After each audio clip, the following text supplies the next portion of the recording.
यवतमाळ जिल्ह्यातील मोहदाकरांची जिल्हा परिषद सरकारच्या आगामी निवडणुकीच्या पार्श्वभूमीवर राजकीय वातावरण चांगलंच तापू लागलं आहे।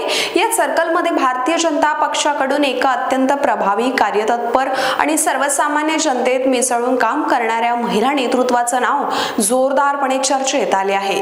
संध्या मेश्राम या मोहदा येथील ग्रामपंचायत सदस्य असून आदिवासी भागाचा विकास करण्याची त्यांची तळमळ आणि प्रशासकीय कामातील त्यांची हातोटी यामुळे या सर्कलसाठी पसंतीचा उमेदवार ठरत आहे।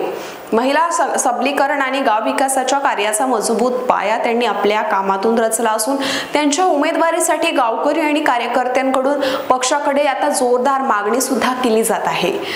मोहदा ग्रामपंचायत ते जिल्हा परिषद संध्या मेश्राम यांचा राजकीय आणि सामाजिक प्रवास हा केवळ पदाचा प्रवास नसून तो आदिवासी भागातील विकासासाठी घेतलेल्या अथक परिश्रमाची एक कहाणी आहे।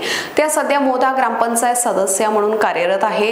या व्यतिरिक्त त्यांच्याकडे पैसा, कोषागार अध्यक्ष पदाची जबाबदारी देखील आहे। पेसा अंतर्गत मिळालेल्या निधीचा योग्य वापर करून गावाच्या विकासाला एक नवी दिशा देण्याचा प्रयत्न त्यांनी केलाय आणि त्यांनी आदिवासी भागातील विकासासाठी केलेले कार्य अत्यंत ठोस आणि लोकाभिमुख ठरणारे सुद्धा आहे।